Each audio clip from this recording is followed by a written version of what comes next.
Thank you, Mr. Speaker. I'm not going to raise the question that I had indicated earlier that I was going to raise.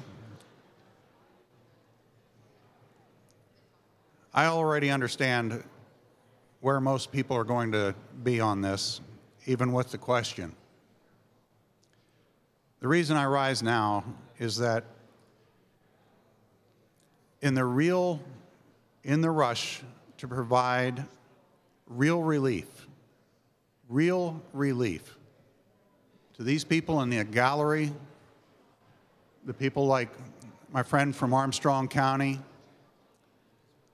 people like my friend Joe, who passed away last year, asking me to support the intent of this bill, and make no mistake about it, the intent to provide that relief to these people, I stand with them. In law enforcement, there's a fundamental reality. Once you pull the trigger, you can't pull the bullet back into the gun.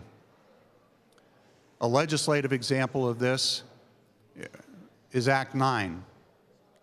15 years ago, they pulled the trigger on a 25% increase, and now we're left trying to figure out how to solve a $60 billion problem.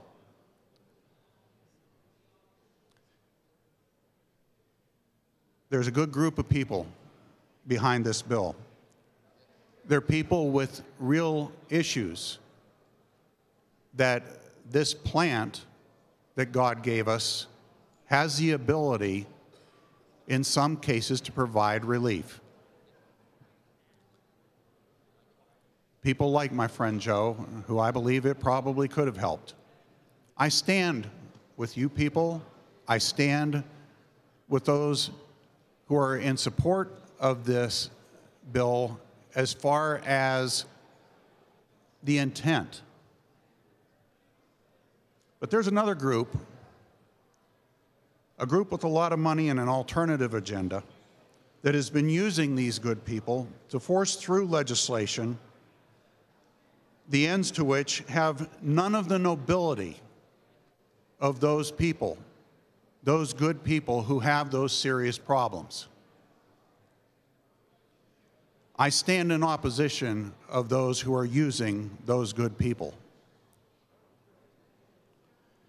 An example of what I'm talking about is how this bill will force employees of the Department of Health to make a decision about whether or not they're going to keep their job or violate a federal law for a conspiracy to transport marijuana across state lines.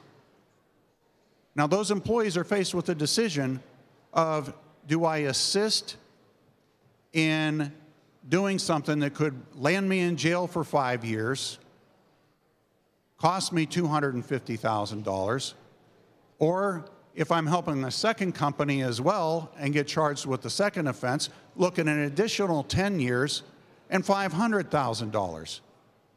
Do I do that, or do I refuse and possibly lose my job?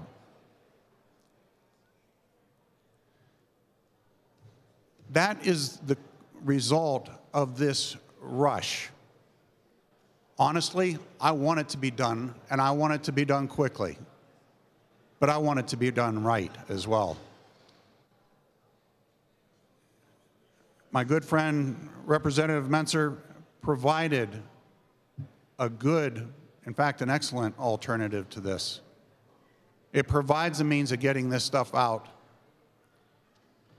to make sure that it's properly controlled, and to make sure that the medical studies are there as a part of this in order to help make the process more efficacious, to get results and a process in place to where we can actually go to the federal government and make application, present results, like my representative friend from Chester County was talking about.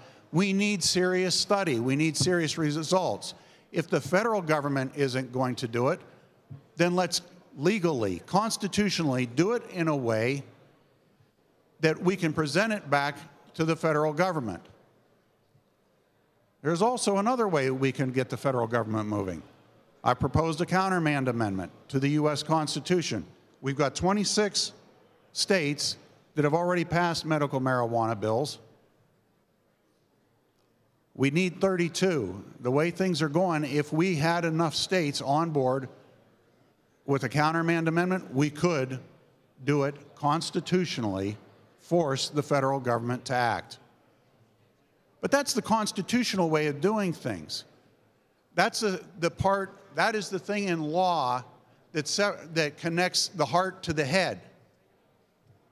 Unfortunately, with the way this law has been marketed and pushed, we've severed that connection, and we're only reacting here to the heart. And we need to have that heart. We need to have that compassion for people who are hurting. But we have to, for the sake of the possible things, just this one thing about the Department of Health employees is just one example. There have been numerous others explained here during the course of the day that have nothing to do with the false or any false narrative.